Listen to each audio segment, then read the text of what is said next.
4 फरवरी 2025।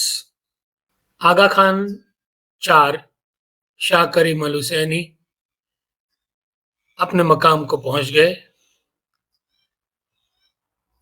और दुनिया भर में ये खबर फैल गई। हर इंसान अपने मतलब से या अपनी समझ से उस पे रिएक्ट करने लगा। इस्माइलीज, आगा खानीज दुखी हो गए, रोने लगे। एक्स इस्माइलीज जश्न मनाने लगे, मीडिया ने रिपोर्ट्स करने लगी। तो आज इन सब चीज़ों की बात करेंगे। मैं हूं सलीम ललानी, आप सबको इस एपिसोड में खुशामदीद कहता हूं। करीम अल हुसैनी, इनका जन्म 13 दिसंबर 1936 में हुआ। प्रिंस अली खान और जोआन गिनेस, जो बाद में उनका नाम ताजुद्दौला रखा गया, उनकी वो नाजायज औलाद थी, क्योंकि जब इनका हमल रहा तब इनके माँ बाप की शादी नहीं हुई थी। और ये बात साबित हो गई क्योंकि उस बिना पर, उसके सबूत के ऊपर जोआन गिनेस के हस्बैंड ने उसको तलाक दी थी। चलो ये बात अलग है, लेकिन करीम हाजिर इमाम जो थे, या अब तो हाजिर इमाम नहीं है, लेकिन करीम शाह जो थे, उन्होंने अपने दादा की तरह उनकी लेगेसी को कायम रखा, बल्कि उनसे 2 हाथ बढ़कर काम किया। पूरी जिंदगी उन्होंने लोगों को बेवकूफ बनाया, अपने मुरीदों को, मुसलमानों को, और दुनिया भर के जो टैक्स पेयर्स हैं उनको। और तकरीबन तकरीबन सुल्तान मोहम्मद शाह की तरह वो भी कामयाब रहे और दुनिया से ऐसे ही चले गए, इससे पहले कि कानून उनके गिरबान पे हाथ डालता। लेकिन उन्होंने क्या किया था, आपको मालूम होगा शायद कि उनको ये पता चल गया था, जब उनकी रिहाइश फ्रांस में थी, एग्लेमो में, और वहां से उनको भागना पड़ा पोर्चुगल, क्योंकि उनको ये बात पता चल गई थी कि इंटरनेट ने उनकी पूरी पोल खोल दी है और आज नहीं तो कल कानून जो है उनको पकड़ लेगा। तो पोर्चुगल में उन्होंने एक डील के ऊपर साइन किया, जहां पर उनको पोर्चुगल प्रोटेक्शन देगा, उसकी हिफाजत करेगा। मतलब कि कोई अगर कोर्ट का केस कहीं भी होगा तो आगा खान को भेजा नहीं जाएगा पोर्चुगल से, एक्स्ट्राडाइट नहीं किया जाएगा। ऐसे करते करते धीरे धीरे पोर्चुगल जाने के बाद वो पब्लिक की लाइफ से धीरे धीरे गायब होने लगे। उम्र की वजह से भी, शायद बीमारी की वजह से भी। लेकिन इत्तेफाक की बात है, ये कोई मेरे कैंपेन से शायद इसका कोई लेना देना नहीं है, लेकिन इत्तेफाक है कि जब मेरा कैंपेन शुरू हुआ 2021 में और उनके मुरीदों ने मेरी बातों को सुनना शुरू कर दिया और मानना भी शुरू कर दिया, तो वो गायब हो गए 2021 में। जमात को भी नहीं मालूम कि वो कहाँ है, जिंदा है, मुर्दा है। पूरी जिंदगी उन्होंने एक खुफिया जिंदगी गुजारी, अपने फोरफादर्स की तरह। लेकिन मौत में भी उन्होंने वही खुफियापन दिखाया। मेरे सुनने वालों को अभी तक ये अंदाजा आ गया होगा कि ये सिस्टम जो है, ये इमाम जो है, ये मुरीद जो है, ये कितने खुफिया हैं। इतने खुफिया मैंने माफिया को भी नहीं देखा अभी तक। आपने अगर देखा हो तो मुझे बताइएगा। अगर ये चैनल पे आप आ सकते हैं और बता सकते हैं कि इतना खुफिया आपने किसी भी शख्स को देखा है या किसी भी ऑर्गेनाइजेशन को देखा है, इदारे को देखा है। गायब हो गए 4 साल तक, लेकिन खुफियापन उनका गया नहीं। 4 फरवरी 2025 को अनाउंस किया गया कि उस दिन करीम शाह नहीं रहे, उनके मैयत की तैयारी की गई, लेकिन मैयत में भी इस्लामी जो तरीका है चेहरा दिखाने का वो भी नहीं दिखाया गया। आप यकीन करोगे, इस्लामी इमाम, शिया इमाम, उसका चेहरा इस्लामिक तरीके से दिखाया नहीं गया। किसी को कैसे पता कि वो कफन में कौन था, या था भी कि नहीं। आगा खान का क्या हुआ, क्या हुआ? 4 साल से गायब, मैयत में चेहरा नहीं दिखाया जा रहा है। भाई क्या हुआ? इतनी चोरी? अरे जिंदा आदमी चोरी से डरता है, पकड़े जाने से डरता है, मुर्दा भी डरता है। मुर्दा भी डरता है पकड़े जाने से? नहीं, जो लाश पड़ी थी चाहे किसी की भी हो, उसको कोई डर नहीं है किसी से पकड़े जाने का। लेकिन उसका जो अक्स है, उसका जो रिफ्लेक्शन है, मतलब उसके जो चट्टे बट्टे हैं कि जो ये सिस्टम चलाते हैं, उनको डर है चोरी का। क्योंकि चोरी तो अभी वो कर रहे हैं ना, आगा खान के बिहाफ पे चोरी तो वो कर रहे हैं, फरमान तो वो लिख रहे हैं, बेवकूफ तो मुरीद बन रहे हैं, और वो लोग बहुत प्राउड है बेवकूफ बनने से। आप मानो कि ना मानो, आपने दुनिया में किसी को देखा है, किसी किसी बंदे को, आपने किसी दुनिया में किसी बंदे को देखा है कि जो बेवकूफ बनने पे प्राउड है कि we are very proud, we are very educated? आपने देखा है? नहीं देखा है। पीएचडी एजुकेटेड लोग कहते हैं कि हम आगा खान को मानते हैं, बावजूद कि हमारा इमाम, शिया इमाम, 2 गोरी औरतों के साथ पकड़ा गया जिना करते हुए, उसको डिवोर्स दिया गया, मिलियंस, 100 मिलियन के ऊपर ज्यादा उसको सेटलमेंट देना पड़ा, दुनिया में बदनामी हुई। फिर भी पीएचडी वाले कहते हैं कि हम उसको शिया इमाम मानते हैं, अल्लाह का नुमाइंदा मानते हैं, और कुछ तो कहते हैं हम उसको खुदा मानते हैं। आप मानोगे? माइंड बॉगलिंग है कि नहीं है? दिमाग को घुमा देने वाली बात है कि नहीं है? लेकिन चलो बहरहाल आगे चलते हैं। खुफिया, हर बात खुफिया, जमात खाना भी खुफिया, अंदर उसकी रस्म, रस्मो रिवाज, वो भी खुफिया। एक दूसरे को बताना नहीं है कि भाई ये कौन सी मजलिस से आप आ रहे हो, वो भी खुफिया। मुरीद भी खुफिया, लीडर भी खुफिया, पैसे भी खुफिया। ये है आगा खान की सिस्टम। अब मैंने पहले बताया आपको कि उनकी वफात पे अलग अलग लोगों ने मुख्तलिफ तरीके से रिएक्शन किया कि भाई इस्माइली रोने लगे। लेकिन इस दफा थोड़ा फर्क था इस्माइलियों के रिएक्शन में। आपको ये लगा होगा कि मैंने ये वीडियो इतना लेट क्यों बनाया।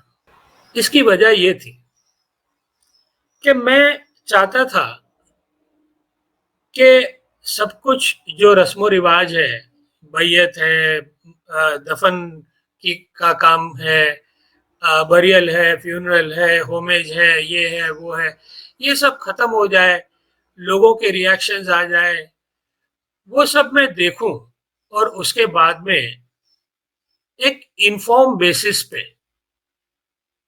आपको एक रिपोर्ट दूं कि मैंने क्या सुना। तो सबसे पहले तो इस्माइलियों की बात करते हैं। मैंने ये सुना कि भाई उनको इस दफा सिस्टम पे डाउट आया है। वैसे तो मुझे भी मालूम है, ये 4 सालों में काफी लोगों ने, हजारों लोगों ने मुझे कहा कि अब उनके समझ में आ रहा है कि ये किस तरह से लोगों को बेवकूफ बनाया जा रहा है, और इसीलिए उन्होंने पैसे देना कम किया। लेकिन ये जो आगा खान साहब गए, वो जो जिस तरह से मैयत को और वो जो पूरी कहानी सर्कस को जिस तरह लीडरों ने कंडक्ट किया, उससे शक गहरा होता गया। गहरा कैसे हुआ? सबसे पहले तो जैसे मैंने कहा कि एक आदमी गुजर चुका, इस्लामी इमाम है, इस्लामी तरीके को नकार दिया गया और उसका चेहरा नहीं दिखाया, क्यों? इसकी दो वजह हो सकती है। एक तो ये कि भाई उनका चेहरा इतना बिगड़ चुका था बीमारी की वजह से या जो भी है ओल्ड एज की वजह से, कि उनको दुनिया को वो चेहरा दिखाने में शर्म लग रही थी। शायद ये हो, और ऐसा शायद कोई ऐसी वजह जो वो किसी को दिखाना नहीं चाहते थे। शायद वो शख्स जो मरा है वो आगा खान है ही नहीं, आगा खान पहले ही कहीं मर चुका। ये दो वजह हो सकती है, और दोनों ही वजह इस्लाम को भी नकारती है, मुरीदों को भी धोखा देती है, दुनिया को भी धोखा देती है। और यही तो इनका काम रहा है, और यही तो मैं पिछले 4 सालों से बताने की कोशिश कर रहा हूं, धोखेबाजी। तो इस दफा वो जो बातें हैं हमारी इंटरनेट पे, मेरी और कुछ और लोगों की, वो धीरे धीरे जमात के दिमाग के अंदर, बहुत ही सख्त दिमाग है जमात का, बहुत ज्यादा सख्त है। नारियल नहीं होता है सूखा हुआ, उसको तोड़ने के लिए भी जो है कि बड़ी मुश्किल होती है, लेकिन वो धीरे धीरे बात अंदर जा रही है। और इस दफा मैंने ये सुना, मुख्तलिफ लोगों से सुना, मुख्तलिफ मुमालिक से सुना, खोजों से भी सुना, इस्माइलियों से भी सुना, और कुछ मेरे जो चाहने वाले हैं मुसलमान एक्स इस्माइलीज और नॉन मुस्लिम्स से भी सुना कि बात अब तो क्लियर लग रहा है कि ये पूरा जो सिस्टम है ये फ्रॉड के अलावा कुछ नहीं है। तो पहली बात, इस्माइलियों में इस दफा रोने के अलावा कुछ लोगों ने ड्रामे भी किए।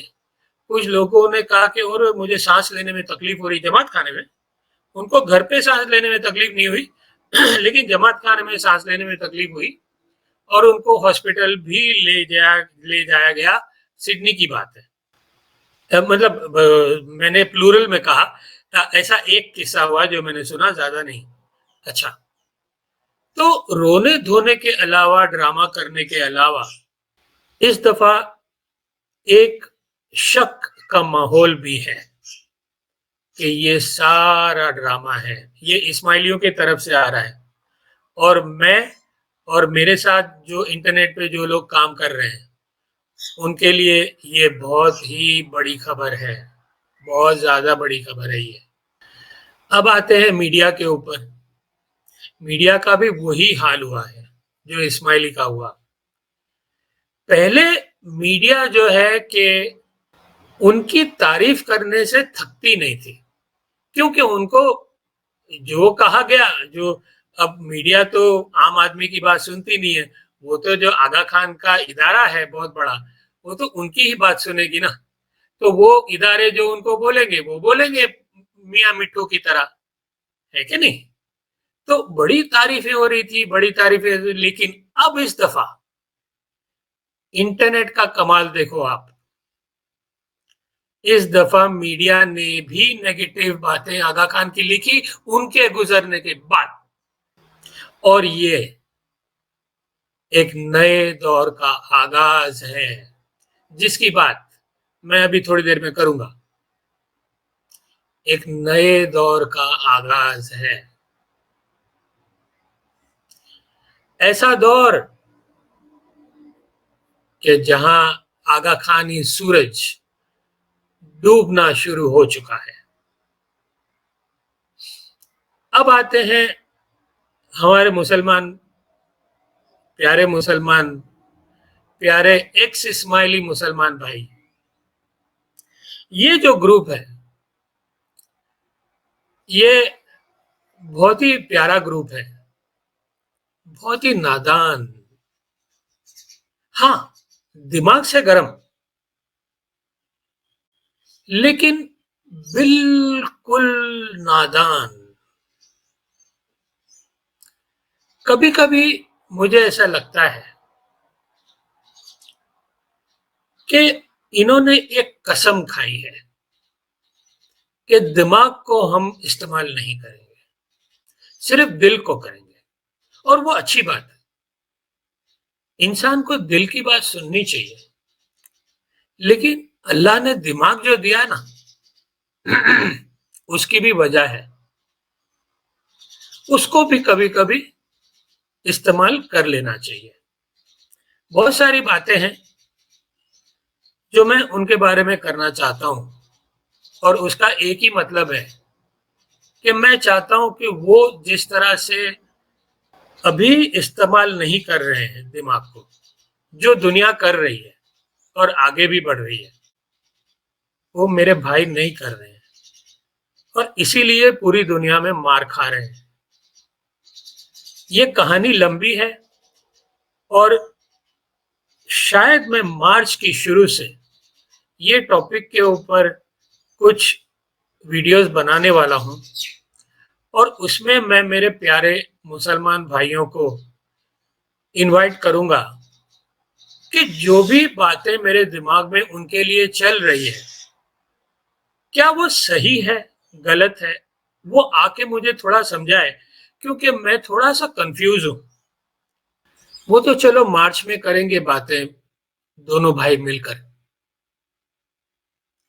ताकि आप मुझे थोड़ा एजुकेट करो, मुझे समझाओ। शायद मैं कुछ समझ नहीं रहा हूं, लेकिन अभी जो ये आगा खान साहब का गुजरना हुआ उसकी मैं एक मिसाल देता हूं। उनके गुजरने पे मुझे बहुत सारे मैसेजेस आए हमारे प्यारे एक्स इस्माइली भाइयों से और मुसलमान भाइयों से कि उन्होंने जश्न मनाया। सवाल मैं ये करता हूं, आपसे जवाब की उम्मीद चाहता हूं, किस बात का जश्न भाई,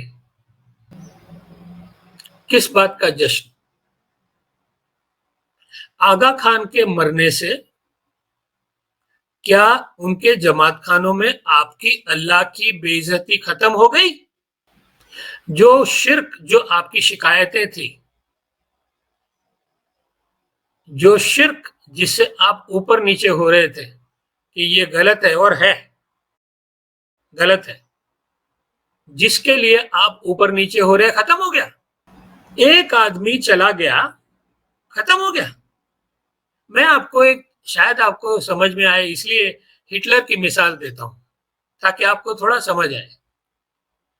हिटलर एक दरिंदा, ऐसा दरिंदा कि दुनिया ने ऐसा दरिंदा कभी नहीं देखा, वो मर गया। उसकी मौत पे सेलिब्रेट आप करते ना, तो मैं मानता, क्योंकि उसके बाद सब लोगों ने दुआ ये मांगी सेलिब्रेशन के बाद कि ऐसा दरिंदा दुनिया में कभी आना नहीं चाहिए।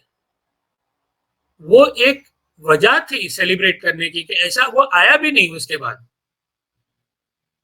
ठीक है, इत्तेफाक की बात है कि उसके बाद ऐसा दरिंदा आया भी नहीं। लेकिन ये जो था आगा खान, क्या उसने अपने सपोलों को नहीं छोड़ा पीछे? सिस्टम वो का वही है। आपकी लड़ाई किससे थी? आपको ये समझ आती है? आपकी लड़ाई किससे थी? आगा खान के बदन से थी। आगा खान के बदन से थी कि वो मर गया तो आपने सेलिब्रेट किया? कि आपकी लड़ाई उस सिस्टम से थी कि जो आपके अल्लाह की बेइज्जती कर रहा है? सोचो थोड़ा, थोड़ा तो सोचो। और फिर आपका, आज मैं आपको खुल के बोल रहा हूं, आप नाराज हो मेरे से, कोई बात नहीं है। वैसे भी मैं जो रोजी रोटी खाता हूं उससे आपका कोई लेना देना नहीं है। अगर आप मेरी बात को सुनते हो, मैं आपके अच्छे के लिए बोल रहा हूं। जो कड़वा बोलता है ना, मेरे भाई, मेरे भाई, मेरी आंखों में देखो, दवा जो होती है ना, दवा हमेशा कड़वी होती है। मिठाई जो होती है ना, जो अच्छी अच्छी बातें करता है, वो हमेशा मीठी होती है, लेकिन वो आपको बीमारी देती है। मैं वो दवाई हूं जो कड़वा बोलता है, लेकिन आपकी सेहत के लिए अच्छा बोलता है। ये सोचो तो सही, क्या कर रहे हो। बहरहाल, तो ये हमारे, अगर इसमें भी आपको कुछ गलत लगा कि मैंने गलत बोला कुछ, कि मैंने कुछ ऐसा बोला कि जो मैं समझ नहीं रहा हूं, तो बराए मेहरबानी आप आए मेरे चैनल पे और यहां पर आकर मुझे मुझे ठीक करें कि मैंने गलत क्यों बोला, और मैं आपसे हाथ जोड़ के माफी मांगूंगा सबके सामने। ठीक है, अच्छा। और लगे हाथों ये भी बात बता दूं कि मुझे बहुत सारे आगा खान साहब के गुजरने के बाद, हालांकि मैंने कोई एपिसोड नहीं किया, मुझे बहुत सारे ये आए हैं कमेंट्स, खासकर हमारे जो नॉर्दर्न पाकिस्तान वाले हैं, मुरीद इस्माइलीज, उनकी तरफ से मुझे बहुत सारी गालियां आई है। और उन गालियों का भी मैं इस्तेमाल इस्तेमाल करता हूँ, वेलकम करता हूँ, जिस तरह मैं अपनी तारीफों का करता हूँ। तो मैं उनसे गुजारिश इतनी ही करता हूँ कि आप मेरे से नाराज हैं, कोई बात नहीं है, लेकिन अगर आप में सच्चाई है, हाँ, अगर आपको यकीन है कि मैं झूठ बोल रहा हूँ, तो फिर यहाँ पर आकर दुनिया के सामने बोलिए। पीछे से गाली देना, आपको मालूम है वो कौन होता है? आप में अगर सच्चाई है तो आइए दुनिया के सामने बोलिए, है ना? तो आपकी इज्जत भी बढ़ेगी। जैसे मैं जो है कि आपके सामने मेरा चेहरा है जैसा भी है, कुछ लोगों ने मेरे गंजे के बारे में भी मजाक उड़ाया, मैं भी उड़ाता हूँ। चलो भाई, मैं गंजा हूँ, ठीक है, खुश हो गए आप। आपकी हाजिरी में हम भी गंजे थे, खुश हो गए आप। ठीक है, कोई बात नहीं। आप मुझे मेरी मजाक उड़ा सकते हो, मैं कैसा दिखता हूँ, मैं क्या बोलता हूँ, आप तो हर कुछ कर सकते हो, लेकिन हिम्मत है तो इस गंजे की तरह सामने आके दिखाओ। हीरो तब बनोगे, अभी आप जो है कि कायर नजर आ रहे हो। चलो आगे चलते हैं। आखिरी बात, उसके बाद मैं ये वीडियो खत्म करूंगा। जब आगा खान बीमार थे, तब मेरे दिमाग में कुछ बातें चल रही थी जो आज मैं पहली दफा आपके सामने शेयर कर रहा हूं। सवाल ये है कि क्या आगा खान साहब गुजर जाएंगे, उसके बाद में उनके बच्चे क्या इमामत लेंगे, कि सिस्टम यहीं पर खत्म हो जाएगा? ये सवाल था, इसका जवाब मुझे नहीं मालूम था। और मैं ऐसा क्यों सोचता था कि क्या बच्चे लेंगे? ये सवाल इसलिए आया क्योंकि ये सिस्टम जो है, आगा खान वाला सिस्टम, ये सिस्टम एक ही चीज पे टिका हुआ है और था, और वो है जमात खाने के दरवाजे का बंद होना। इसके ऊपर टिका हुआ था। अब मैं उस लकड़े के दरवाजे की बात नहीं कर रहा हूं, मैं सीक्रेसी की बात कर रहा हूं। उनका जो खुफिया काम करने का तरीका है उसकी बात कर रहा हूं। उन दरवाजों के पीछे जो इस्लाम की बेइज्जती की जाती है रोजाना तौर पर, उन दरवाजों के पीछे जो इलीगल काम जैसे टैक्स की चोरी, money laundering, illegal sale of food, ये सारी चीजें जो होती है वो इलीगल है कानूनी तौर पे, तो वो दरवाजों के पीछे होती थी सीक्रेट तरीके से। ये वजह थी कि ये सिस्टम यहां तक आई क्योंकि उन्होंने खुफिया तरीके से उसको चलाया, लेकिन एक इंटरनेट ने आकर उस दरवाजे को खोल दिया। अब दरवाजा तो खुला हुआ है, इंटरनेट ने खोल दिया,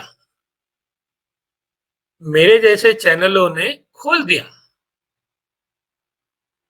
अभी तक मुसलमान उसमें घुसे नहीं है,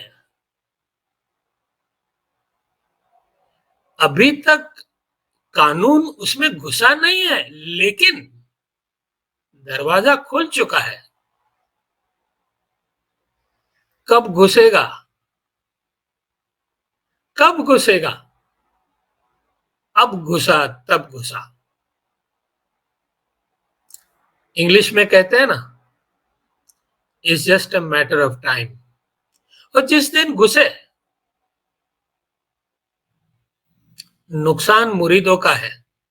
इमाम का इस तरह है कि उसकी बहुत ही ज्यादा जो ह्यूमिलिएशन, उर्दू में मुझे वर्ड उसका सही से नहीं आ रहा है, लेकिन ह्यूमिलिएशन उसको बर्दाश्त करनी पड़ेगी, क्योंकि आगा खान, सुल्तान मोहम्मद शाह भी और करीम शाह भी, उनके गरेबान पे कोई हाथ पकड़ के उनको खींच के जेल में डाले, उससे पहले वो दोनों ये दुनिया को छोड़ के चले गए।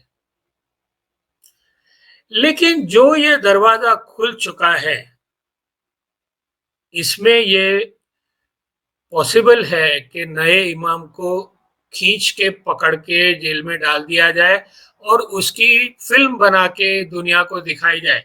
ये हो सकता है, ये भी हो सकता है कि मुसलमान गुस्से में आ जाएं, क्योंकि आप जो है अल्लाह की बेइज्जती करोगे तो फिर वही होगा जो हमेशा हुआ है, खून खराबा होगा। और खून खराबा इमाम का नहीं होगा, उनके लीडरों का भी नहीं होगा, जो आम आदमी मुरीद है उसका होगा, और उसका ही हुआ है। इमाम इमाम को भी कत्ल किया गया है, ऐसी बात नहीं है, लेकिन ये जमाना ऐसा है कि आदमी छुप सकता है। अगर पैसे हैं तो प्लेन की टिकट खरीद के भाग गया, लेकिन जो गरीब है मुरीद, वो कहाँ जाएगा? वो तो गया ना काम से, है कि नहीं?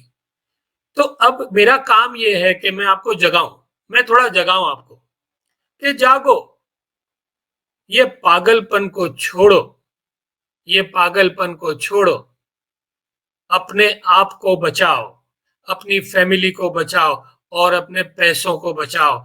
आप एक फ्रॉड सिस्टम के शिकार हो, अभी भी हो, छोड़ो। हाँ, जमात खाने जाना है, अब उसके बारे में भी मैं सोचने लगा हूं कि अगर जमात खाने जाओगे और अगर अटैक हुआ, खासकर India, Pakistan, Bangladesh, Africa, America, Canada, UK, शायद ऑस्ट्रेलिया, इतना फर्क नहीं पड़ना चाहिए। वहां पर आप जमात खाने जा सकते हो, लेकिन अगर अगर आप थर्ड वर्ल्ड कंट्री में रहते हो तो आपको दो दफा सोचना चाहिए, क्योंकि अब कभी भी कुछ भी हो सकता है। किसी का भी दिमाग कभी भी घूम सकता है, किसी भी मुसलमान का घूम सकता है, और अगर उसका घूमेगा तो मैं उसको दोष नहीं दूंगा। हाँ, ये मैं जरूर बोलूंगा कि मुसलमान को एहतियात बरतना चाहिए, हालांकि गुस्से वाली बात तो है, लेकिन कत्लेआम, किसी को मारना, ये ठीक नहीं है। ठीक है, आके बात करो, आके आगा खान साहब को बोलो कि ये भाई क्यों कर रहे हो, लेकिन किसी को कत्ल करना, किसी को मारना, ओके, ये ठीक नहीं है। अच्छा, चलो आगे चलते हैं। तो बात चली थी कि क्या इमाम हाथ लगाएगा इमामत को, लेकिन उसने लगाया। अब सवाल ये आता है जिसका जवाब मैं आपसे भी चाहूंगा, लेकिन मैं जो सोचता हूं वो मैं आपको बता देता हूं कि रहीम ने जो है कि इमामत को कबूल किया, मालूम होते हुए कि जमात खाने का दरवाजा खुल चुका है। जो सुल्तान मोहम्मद शाह ने सिस्टम बनाया था वो दौर और था, करीम शाह ने जिस दौर में राज किया वो दौर और था, लेकिन उनके जाते जाते दौर चेंज हो गया था और इंटरनेट आ चुका था। अब जो नया इमाम है वो जो है, इंग्लिश में कहते हैं ना कि सिटिंग डक, तो अब वो क्या करेंगे? अब दरवाजा खुला है, दो गलत काम हो रहे हैं, एक इस्लामी तौर पे और एक तो कानूनी तौर पे। कानून पहले आता है कि मुसलमान पहले आता है, अब वो देखने वाली बात है। अब प्रॉब्लम ये है, और ये मुझे समझ नहीं आता है, आप मुझे थोड़ा आके समझाओ। अगर कानूनी जो गैर कानूनी काम है उसको बंद करते हैं, तो फिर तो ये सब करने का, चलो ये हो सकता है, ये हो सकता है, अभी अभी ख्याल आया कि भाई आप ये करो कि पैसे लो जमात खानों में से और उसका हिसाब दो कानूनी तौर पे। हाँ, पैसे को कानूनी बना डालो, व्हाइट इकोनॉमी बनाओ ब्लैक के बदले। लेकिन फिर सवाल यही आता है कि अगर व्हाइट बनाओगे तो फिर गरीबों को पैसा देना पड़ेगा, फिर इमाम कैसे अमीर बनेगा, इमाम की जेब में कैसे जाएंगे? तो अगर आप कानूनी काम करने जाते हो तो टैक्स भी देना पड़ेगा और इमाम की जेब में पैसे भी नहीं जाएंगे, तो फिर बिजनेस चलाने का फायदा क्या? है ना? तो गेम तो वही खत्म हो जाएगी अगर इलीगल काम बंद करेंगे तो। और दूसरी तरफ दरवाजा खुला है, इलीगल काम कर नहीं सकते हो। अब ये शायद उन्होंने सोचा होगा कि जब तक पुलिस आती है तब तक तो करते रहो यार, तब तक तो लेते हो, माल जमा करते रहो, आएगी तब देख लेंगे यार। ठीक है ना? शायद वो एटीट्यूड हो कि जितना बन सकता है बना लो जल्दी जल्दी दे। और इसीलिए आजकल जमात खानों से मैं सुन रहा हूं कि हर चीज के ऊपर पैसे मांग रहे हैं। अरे मैयत के ऊपर छोड़ा नहीं लोगों को, मैयत के ऊपर, आगा खान की मैयत पे नहीं छोड़ा पब्लिक को। होमेज सेरेमनी आपको जमात खाने आना ही पड़ेगा अगर होमेज सेरेमनी। अरे कुछ बूढ़े लोगों ने शिकायत की कि हम डिसेबल्ड हैं, हम जमात खाने नहीं आ सकते हैं, हमको जो है कि इस्माइली टीवी पे दिखा दो। नहीं, जमात खाने आना पड़ेगा। जमात खाने लाने का क्या मतलब है भाई? आप सारी चीजें इस्माइली टीवी पे दिखा सकते हो, आप होमेज सेरेमनी नहीं दिखा सकते हो, किसी कानून में लिखा हुआ है। लेकिन अगर जमात खाने जितने ज्यादा लोग आएंगे उतने क्या करेंगे? पैसे देंगे। मैयत को भी नहीं छोड़ा उन्होंने, अब इनका ये हाल हो गया है।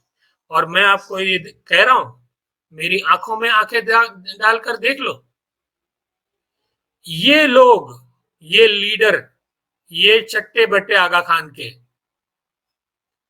अपनी कब्र खुद खोद रहे हैं।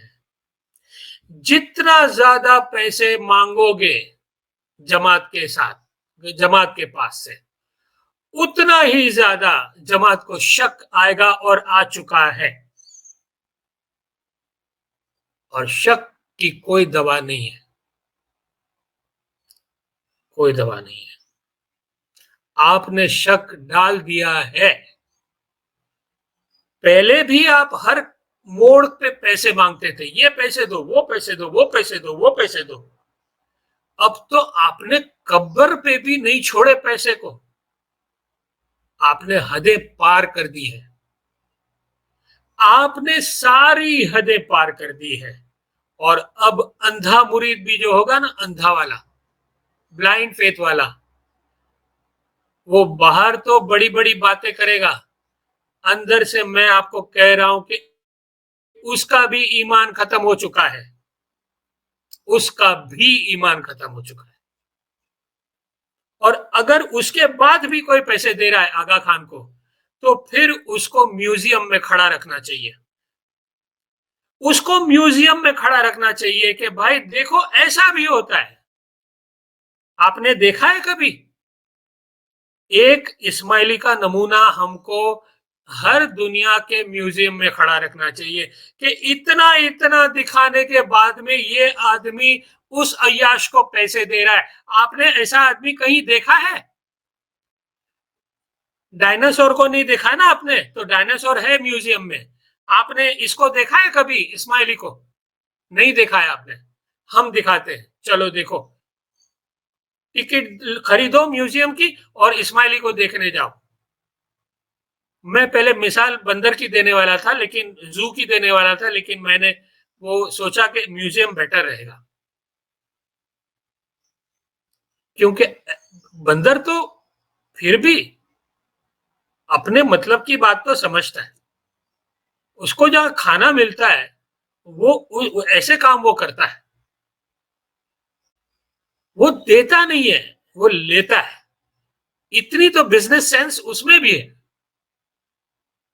बंदर, उसमें इतनी बिजनेस सेंस है कि बात लेने की है, देने की नहीं है। इस्माइली का उल्टा है। तो इसीलिए मैंने म्यूजियम का चुना कि इसको वहां खड़ा रखो। और इसीलिए तो ये लोग मेरे चैनल पे नहीं आते हैं। आप सोचते होंगे मेरे चैनल पे क्यों नहीं आते हैं? 4 साल से दूसरों के चैनल पे जाते हैं, क्योंकि यहां आएंगे तो क्या बन जाएंगे? म्यूजियम के एक एग्जिबिट बन जाएंगे, जहां पर लोग देखेंगे कि यार ये कैसी मखलूक है, वाह वाह वाह, ऐसी तो कहीं नहीं देखी। इसलिए नहीं आते हैं। अब समझ आई आपको? चलो हम इमाम पे वापस जाते हैं। तो इमाम ने शायद ये सोचा होगा कि यार जितना बनता है बना डालो, वैसे भी तो खेल खत्म है, जवान बच्चे आ नहीं रहे, इंटरनेट ने खाना खराब कर दिया, और हमने हमारी लालच दिखा दिखा कर जो भी थोड़ा बहुत ईमान बचा था जमात में, वो भी हमने आस्ते आस्ते खत्म कर दिया। कुछ जो म्यूजियम वाले बचे हैं, वो बचे हैं। अच्छा, आखिरी बात, चलो इमाम ने ये सोचा कि पैसे बना लो, लेकिन मुसलमान का क्या करोगे? क्या करोगे? वो आए, आंधी की तरह आएंगे, तूफान की तरह चले जाएंगे, और आपके मुरीदों की लाश बिछी होगी, जैसे हिस्ट्री में कितनी दफा हुआ, कितनी दफा हुआ। इमाम इस्माइल के 8वीं सदी में इमाम इस्माइल के मुरीदों को काटा गया, उनके बाद 150 साल तक उनको काटा गया, वो छुप गए, फिर भी निकाल निकाल के खींच खींच के उनको काटा गया। इमाम निजार के मुरीदों को काटा गया, इमाम रुकनुद्दीन खुरशा के 1 लाख मुरीदों को काटा गया, इमाम खलीलुल्लाह के मुरीदों को ईरान में काटा गया, इमाम सुल्तान मोहम्मद शाह के मुरीदों को बंबई में काटा गया, और आखिर में कराची में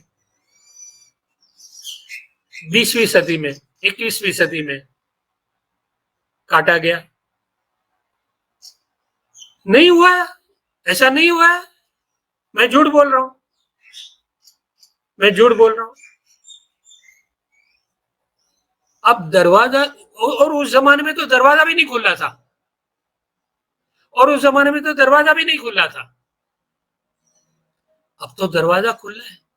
मुसलमान देख रहा है मेरे अल्लाह की तो वो बेइज्जती सिस्टमेटिकली दिन में 3 दफा करते हैं। कदम, बल्कि 3 दफा नहीं, कदम कदम पर करते हैं। गिनान में कहते हैं इमाम यही अल्लाह। वाइजों वाइजें भरी पड़ी है कि इमाम सिर्फ अल्लाह नहीं है, विष्णु भी है। भरी पड़ी है वाइजें जमात खाने में। रस्म, रस्मो रिवाज, या अली या हाजिर इमाम तो हमारे गुनाहों को माफ कर। मुसलमान बोलेगा अल्लाह का क्या काम है भाई? अगर या अली या हाजिर इमाम सब कुछ माफ कर रहा है तो अल्लाह का क्या काम है? भरा पड़ा है और दरवाजा खुला है। कब आएंगे? नहीं मालूम। आएंगे? नहीं मालूम। लेकिन आने की पॉसिबिलिटी है। तो आखिरी, जाते जाते मैं, हालांकि बहुत ज्यादा छोटा मुंह है मेरा, बहुत ही मामूली आदमी हूं मैं, बहुत ही मामूली आदमी हूं, लेकिन मैं ये जो नया इमाम है उसको मैं पुराने इमाम की तरह आगा कौन नहीं बोलूंगा, अभी नहीं बोलूंगा। क्योंकि अभी मुझे ऐसा, मेरे दिल में कोई कोने में मुझे लग रहा है कि ये इमाम कुछ ऐसे रिफॉर्म करेगा कि जो करने चाहिए, अपने आप को भी बचाने के लिए, अपने मुरीदों को भी बचाने के लिए, और अपनी सिस्टम को भी बचाने के लिए वो करेगा, मुझे ऐसे लग रहा है। और ये पहले 6 महीने में ही होगा, होगा। और ये चेंजेस छोटे मोटे नहीं होंगे, ये बड़े चेंजेस होंगे। और अगर उसने वो चेंजेस नहीं किए तो जैसे मैंने पहले बोला कि बहुत ही बड़ा रिस्क है। तो मैं उनको ये कहूंगा कि अगर छोटा मुंह है फिर भी हिम्मत कर रहा हूं कहने की, अगर आपके कान तक ये बातें न पहुंचे। एक बात मुझे मालूम है कि मेरी सारी वीडियो, जो 200 वीडियो अभी तक मैंने बनाई है, वो सारी वीडियो को लिस्बन में, एग्लेमो में देखा गया है। वो मुझे मालूम है, वो अच्छी तरह मालूम है, क्योंकि वो काम में मैं भी एक जमाने में शामिल था। तो मुझे मालूम है ये वीडियो देखी जाती है और उसमें ये देखा जाता है कि भाई ये कुछ गलत बोले तो भाई पकड़ो उसको, ये सब होता है, मुझे मालूम है। लेकिन क्या वो इमाम तक ये बात को पहुंचाते हैं, मुझे नहीं मालूम है। एनीवे anyway, तो अगर मेरी बात इमाम तक पहुंच रही है, या जो चट्टे बट्टे स्टूजेस जो हैं, जो ये सिस्टम को चला रहे हैं, अगर वो मेरी बातें सुन रहे हैं, तो मैं एक दो सजेशन देना चाहूंगा। लेकिन वो सजेशन फिर ऐसे ही हैं कि जिसमें सिस्टम बंद होने वाली बात है, लेकिन फिर भी बोल देता हूं। सबसे पहले,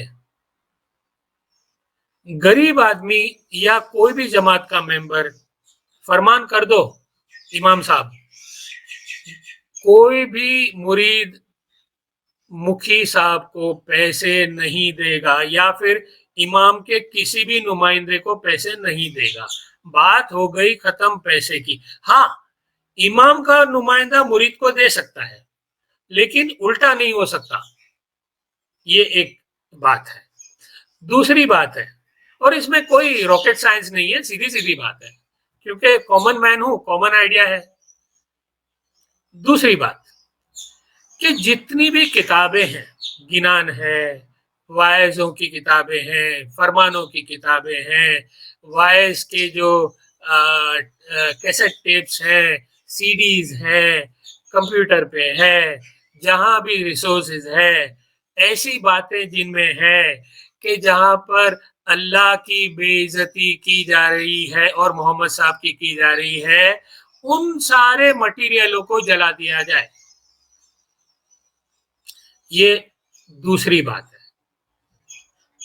और तीसरी और सबसे अहम बात कि जमात खाने का दरवाजा खुल चुका है, तो फिर पब्लिक को भी आने दो।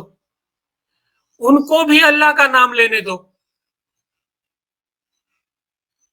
उनको भी भगवान का नाम लेने दो, उनको भी जीसस क्राइस्ट का नाम लेने दो, उनको भी एक कोने में ऐसे ही बैठने दो, किसी का नाम न लिए बिना, अपनी तलाश करने के लिए। इससे क्या होगा, मेरे ये सजेशन आप अपनाओगे, हाँ आपका बिजनेस तो गया, आपका जो ये मटेरियलिस्टिक बिजनेस है वो तो गया, बेशर्मी जो चल रही है अभी जमात खाने में वो तो गई, काले धंधे जो चल रहे थे वो तो गए काम से। लेकिन होगा क्या, जमात खाना एक साफ पाक जगह बन जाएगी कि जहां पर इंसान अपने खुदा से बात करता है,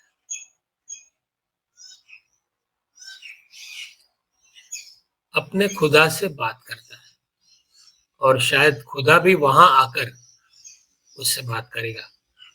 अभी खुदा पता नहीं। एक तो ये दुनिया में जो लोग अब आपके ऊपर उंगलियां उठा रहे हैं, उनकी उंगलियां नीचे हो जाएगी, आपकी इज्जत बढ़ेगी। आपने जो चोरी की थी अभी तक आपने तारीफ बटोरी, अब आपके ऊपर उंगलियां उठ रही है, ज्यादा उंगलियां उठे उससे पहले उन उंगलियों को नीचे करवा दो। ये जो मैं कह रहा हूं उससे होगा। तो आज के लिए मैं इतना ही कहूंगा। मुझे मालूम है आज मैंने बहुत ज्यादा बोल दिया, कुछ लोगों को बुरा लगा होगा, उसके लिए मैं हाथ जोड़ के माफी मांगता हूं। लेकिन मैंने जैसे पहले बोला आपको, आप जरूर जरूर आकर मुझे मेरे चैनल पे बात कीजिए, पीछे से मत बात कीजिए, मैं वो पढ़ूंगा भी नहीं, आपकी बात कहीं नहीं जाएगी। उससे अच्छा हिम्मत दिखा के आइए, मुझे ठीक कीजिए। मैं मिलूंगा आपको अगले हफ्ते, तब तक के लिए अपना ख्याल रखना। अल्लाह हाफिज।